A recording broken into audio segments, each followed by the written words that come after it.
on NewsVision. With Election Day only 5 days away, tensions are rising on campus between political parties. It's very frightening to me and many other Republicans on campus to see that we have this level of intolerance. The clash over a defaced election sign and how the university is responding. Plus, COVID-19 has hit all sectors of the economy, including the happiest place on earth. As far as the world and Disney, I don't think we'll see any more changes until there's a vaccine for Corona. We'll tell you how Disney has handled the pandemic and what the future is for its employees. And later on, one athlete is trying to make a difference for kids during the holiday season. How the senior is going out of her way to give kids a Christmas to remember. These stories and many more on tonight's show. NewsVision starts right now.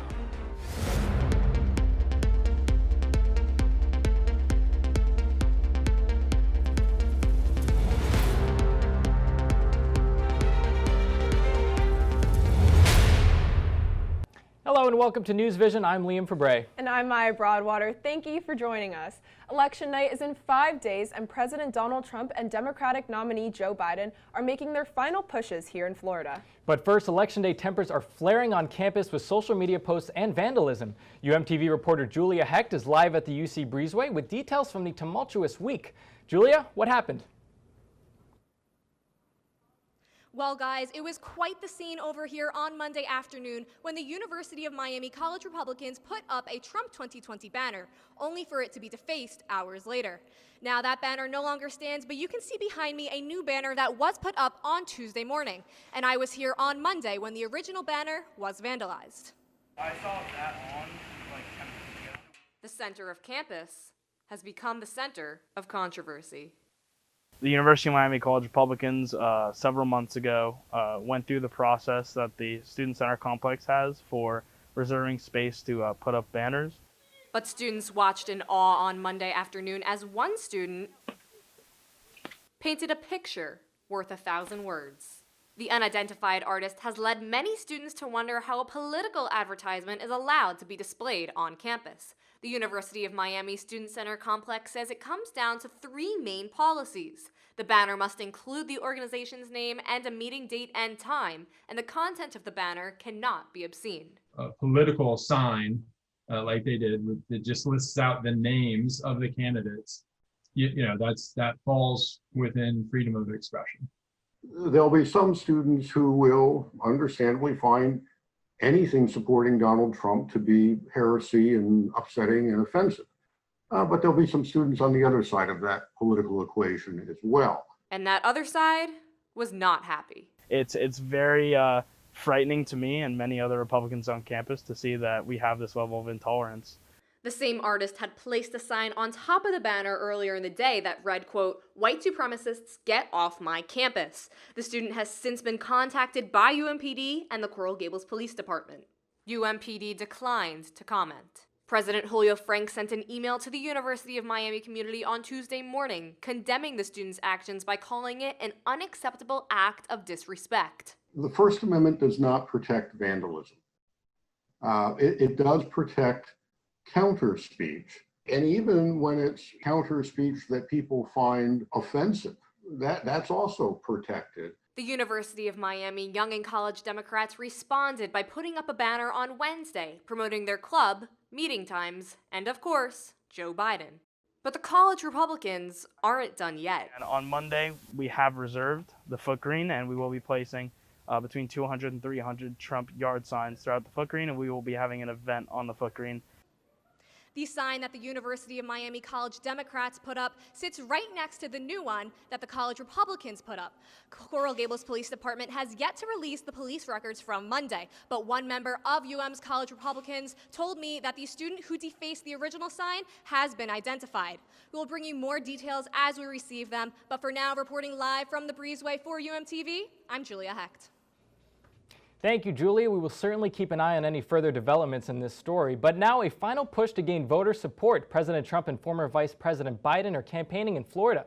And recent polling data shows that it's a close race between the two candidates. Trump and Biden held events in Tampa today. Trump had a classic rally with no social distancing, while Biden supporters drove up in their cars to hear from the candidate. And the candidates did not avoid to talk about the coronavirus pandemic. I'm not going to shut down the economy. I'm not going to shut down the country, but I'm going to shut down the virus. We're never going to lock down again. We locked down, we understood the disease, and now we're open for business, and that's what it is. Campaigning will then shift north just days before the election. Former President Obama will join Biden in Michigan while Trump heads to Pennsylvania this weekend. With the election only 5 days away, national polling is becoming even more relevant. Our political analyst Jesse Locke joins us from the Interactive Media Center to break down the latest numbers. Jesse? Thanks, Maya. As of yesterday, national polls have one candidate showing a clear lead over the other. Let's take a look at the numbers. According to a CNN poll, Biden leads Trump by 10 points. And while it looks like this will lead to a clear victory for Biden, we might not be able to confirm this until up to a week after the election. This is because of an unprecedented number of mail-in ballots during this election. And in some states, these ballots can be counted up to a week after the election as long as they're postmarked before November 3rd. But extending this deadline past November 3rd has led to an uphill battle in many states. Just yesterday, the Supreme Court voted to not allow mail-in ballots in Wisconsin to be counted until after Election Day. But earlier, the Supreme Court voted to extend the mail-in voting deadline in Pennsylvania. This leaves many people wondering, what's the difference?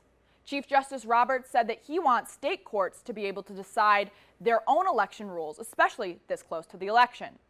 And in the case of Pennsylvania, the state's highest court is the one who decided to extend mail-in voting deadline.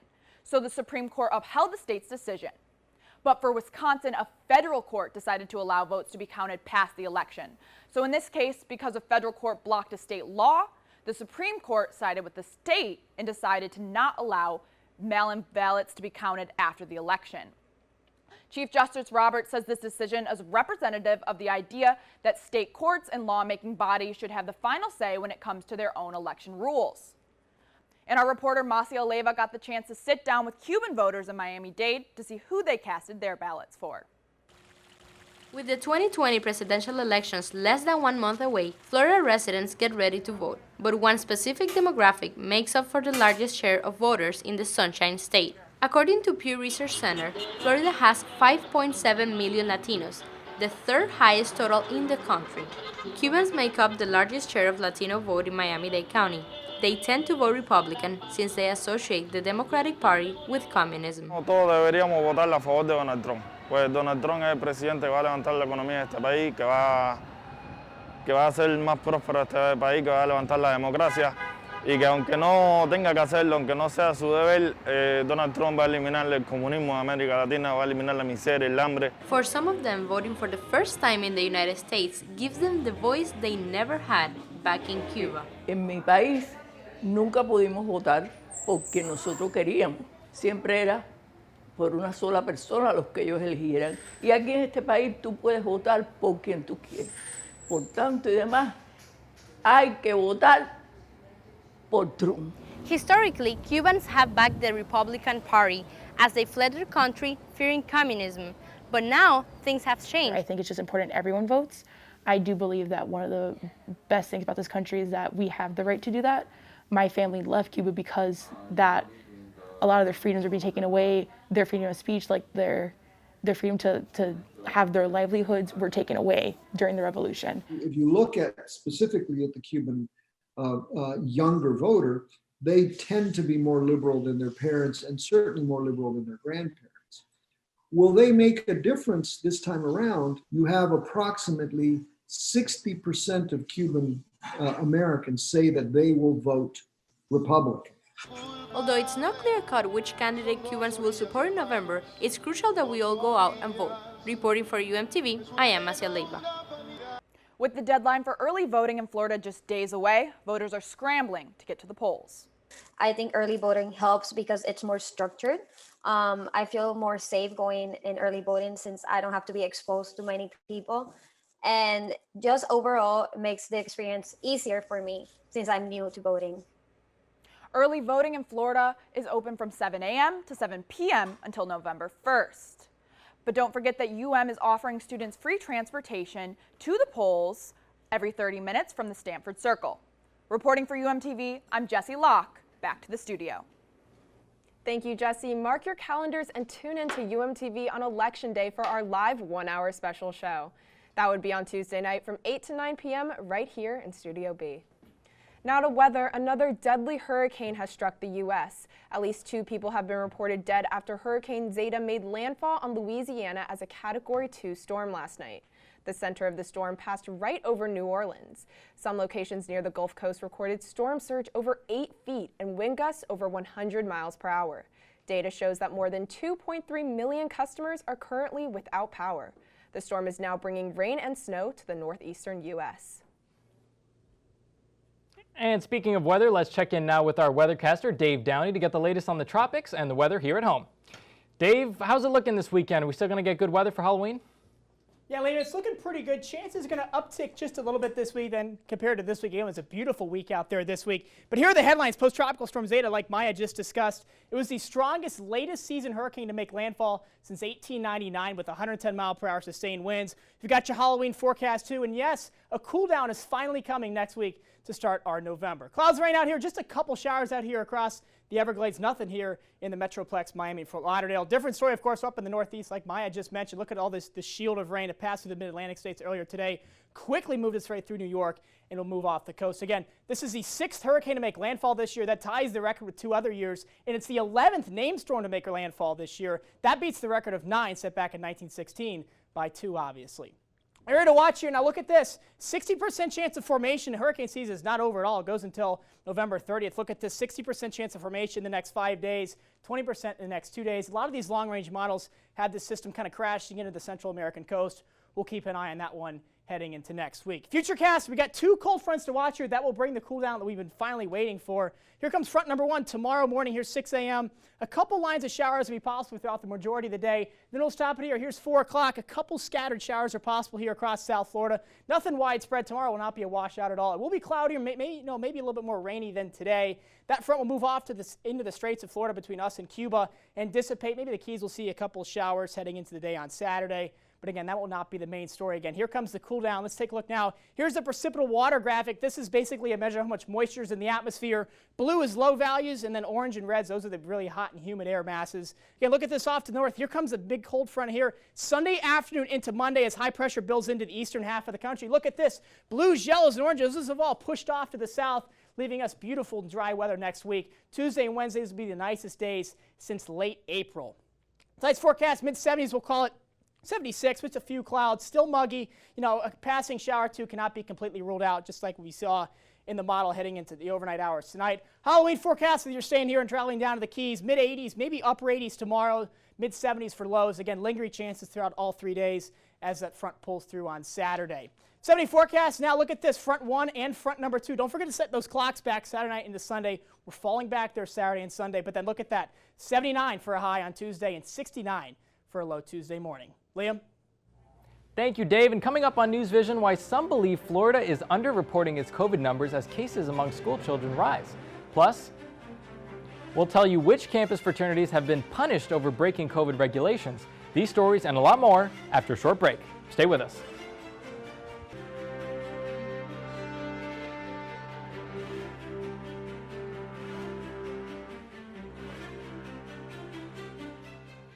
In a grim turn of events, COVID-19 cases have spiked all over the country, prompting CDC Director Anthony Fauci to predict, quote, a whole lot of pain.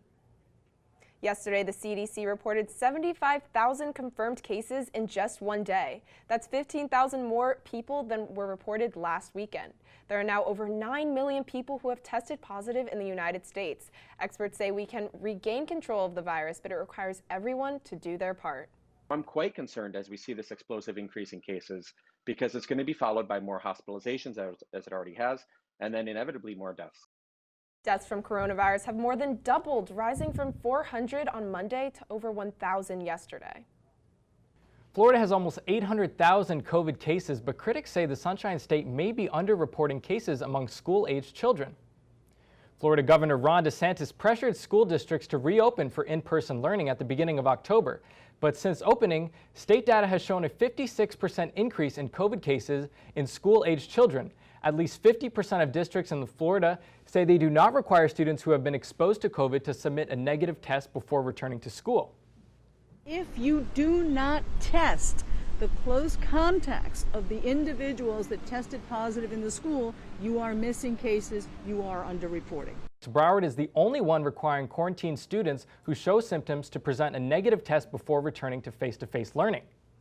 UM is partaking in a study for a new testing method to detect COVID-19. The technique involves a person blowing into a tube to collect droplets that may contain the virus. Doctors say this method is less expensive and results are reported in just minutes. The FDA is currently examining the test to determine whether to approve it. According to national data, more than 20 million jobs have been lost since the beginning of the pandemic, and tens of thousands of them are people who used to work for Disney. We are joined now by our reporter Sophia Vitello to tell us more on how the happiest place on earth has been affected. Sophia? Well, guys, since the theme parks reopened in mid-July, a lot has changed for the company. Almost 8,900 part-time union employees of Walt Disney World in Orlando alone will not be returning to their jobs. This number is a part of the 28,000 company-wide layoffs that Disney announced late last month. Walt Disney World's company-wide closure due to COVID-19 took a toll on Disney cast members. But now that all theme parks but Disneyland California have reopened, some employees are returning to work, while tens of thousands of others are being laid off. In April, I sat down with Nancy Grabowski, a Disney cast member who had then been furloughed because of the pandemic. As of July, she is back at work and adjusting to the new changes. Before, I was more in a sales role where I was scheduling people to go on tour and making commission off of that. But now our role is very different, that we're just somewhat of an ambassador for the Disney Vacation Club. As for me and as for the thousands of cast members, 28,000 that have been terminated, they got an automated voice message or they got an automated email. It's devastating. That email has now been publicly shared in a Facebook group. It reads, "It is with tremendous regret that we must inform you that your employment will be separated effective December 14th, 2020. Although at this time we expect these layoffs to be permanent, we hope there will be opportunities for our employees and cast members to return to Disney."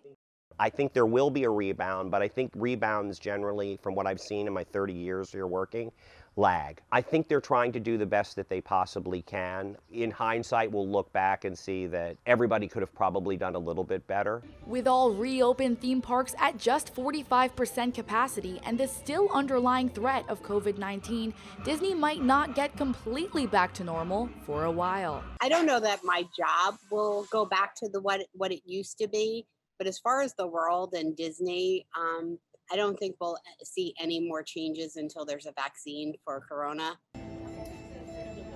And as of just 2 days ago, all equity actors of Walt Disney World Orlando who work in entertainment shows have been laid off through email. This excludes actors in the one show that is still left standing, which is Disney's Frozen musical Spectacular. Reporting for UMTV, I'm Sophia Vitello. Guys?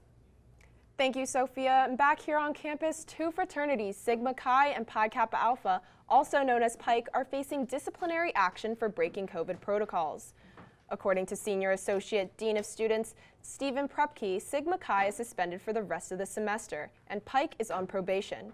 Both were reported earlier this semester for having parties at their on-campus houses. Prepke says further action will be taken if additional rules are broken. The University of Miami administration has issued a letter addressing students' concerns about having the credit or non-credit choice for the fall semester. This grading alternative was first offered when the school transitioned to fully remote instruction in the spring of 2020, but the provost says it will not look good on students' academic credentials to have 2 semesters with pass or fail classes. He said the decision might be revisited later in the semester. With this year's football season looking a lot different for student fans, the university is compensating students with partial refunds. Yesterday, UM VP and Chief Financial Officer Brandon Gillian sent an email to students announcing they would be refunded for a portion of the semester athletic fee. He says students will be given $63 and change back. According to Forbes, more than 20 human rights organizations are now calling for the University of Miami to ban facial recognition technology. Some students have accused the university of using facial recognition technology to identify attendees of a campus protest last month. Campus police have since identified the use of this technology in this manner, but activists are now calling for UM to join the 60-plus universities who have already committed to a ban. We'll take a short break now, but when NewsVision returns, we have the latest updates on UM sports.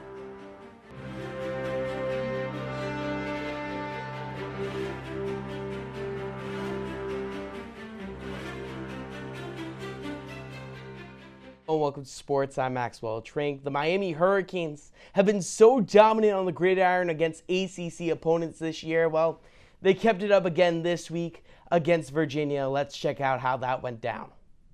Miami taking on the Cavs, who have really struggled so far this season. Within the first couple of minutes, De'Aaron King finds Mike Harley deep for 50 yards. Touchdown for him, 7-0 Canes. It was really Mike Harley's night at the end of the day. Check this corner route by the senior receiver, Harley, with 170 yards on the receiving end that night.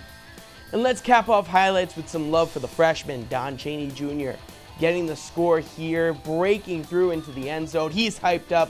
Canes cruise past Virginia to improve to 5-1 on the year. Miami Hurricanes still ranked within the top 15 in the country, according to the AP poll. Here's what head coach Manny Diaz had to say after the game. Just the fact to be able to be at the end of the night and to be in that winning locker room and to see the kids' faces and see how proud they are of their effort and really accomplishing being 5-1. It's been a minute since we've been here, so I'm really proud of our guys and now we get a chance to regroup, hopefully get some guys back, heal up for a difficult stretch run. While football does have a bye this week, you know who doesn't? UM Soccer. They're playing tonight at Cobb Stadium, and our reporter Caroline McDonald is live at the game. Caroline, what's going on?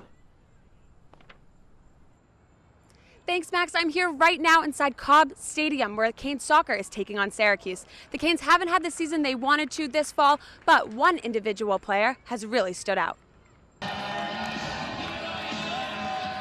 Emma Tucker's soccer career has been devoted to offense her whole life. Only playing forward or middle field, she committed to the University of Miami as a sophomore in high school. It came as a surprise when Coach Barnes approached her this past summer with the idea of doing the near impossible, switching to defense. Really never played that position before, and the thought of it kind of scares me almost. But I was willing to do it and try it out. So when she brought me into her office and kind of brought it up, I was like, okay, I think it's time and I'm really excited and I'll hop in whenever. It was time for Tucker to learn to be an outside back. It's not often a player is asked to switch sides of the field, but Tucker's exceptional athleticism and aggression made it clear to Coach Barnes she could handle the job. I've really been impressed by how she's embraced it and how she's approached it. And I would say, any frustration she has is only in that she wants to be good and she wants the team to be successful. And so she wants to learn faster than, maybe what's possible when you're learning something new. Tucker had to learn the ins and outs of the Canes defense much quicker than your average soccer player would, but it all paid off when Tucker received her first start of her college career. It was amazing. I was out there and I heard my name and I started smiling. Good step defensively by Emma Tucker. It was so relieving and I felt so proud because all the hard work finally is paying off. Since then, Tucker does not come off the field, being a huge asset for the Hurricanes on defense. And more than just getting minutes and playing time, she is known as a leader on the team. You don't, again, like I said, you don't see a lot of players switch positions and then grow even more into a leadership role. I think that is less about a new position and more about her desire to win. I feel like I am taking a little bit more of a leadership role and being more vocal. Tucker and Coach Barnes are excited to see what she can do as she takes on the new position for the rest of her career. Number 26 is ready to face all adversity handed to her. The Canes have yet to win a game this season, but they're hoping to grab their first win tonight. Right now, there is no score with 25 minutes left to go in the game. Reporting for UMTV, I'm Caroline McDonald. Thank you, Caroline. And still to come on NewsVision, we'll show you how you can celebrate Halloween safely, and we'll introduce you to the UM athlete who is ensuring that kids have a good Christmas. Don't go away.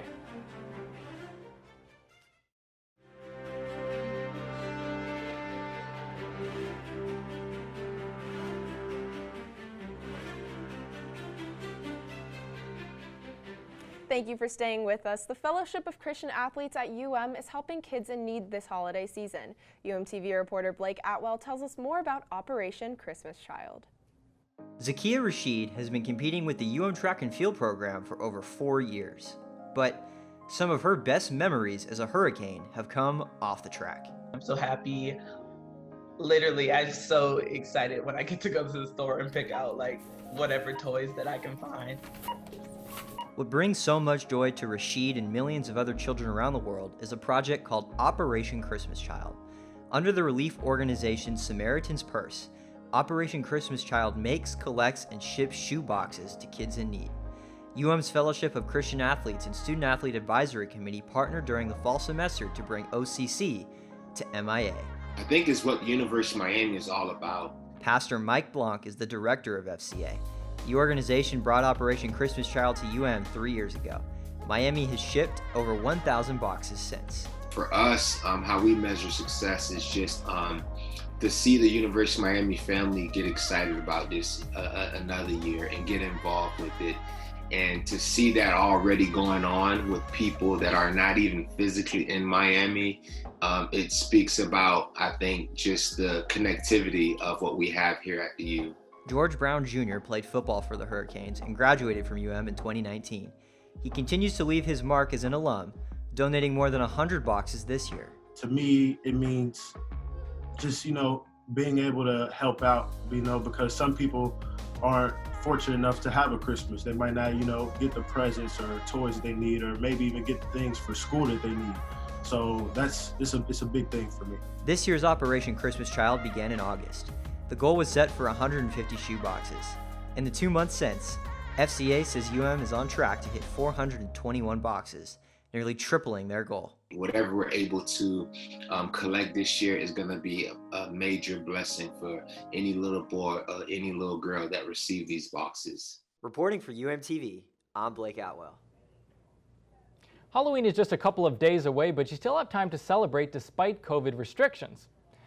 One local company has set up a safe and family-friendly way to mark the spooky season. They call it the Not So Spooky Drive-Thru Adventure. The event is a way for kids and families to enjoy trick-or-treating, pumpkin patches, and the Halloween spirit, all from the safety of their car. Given the situation, we wanted to bring something to the community, where kids can come together and families could get out of their houses in a safe way. You can find the Drive-Thru Adventure at Miami Park until November 1st. I don't know if I could do that. That sounds a little bit too spooky for me. Oh yeah, well, Halloween has always been my favorite holiday, so I'm just really happy. You're gonna go anywhere. You're tougher than I am. Oh yeah, but I'm just really happy that children and families can still, celebrate the holiday. Well, that's all the time that we have for tonight. Thank you for joining us. And we'll be back next week with another edition of NewsVision, but for now, enjoy some photos of the dogs of NewsVision getting in the Halloween spirit. Have a great night.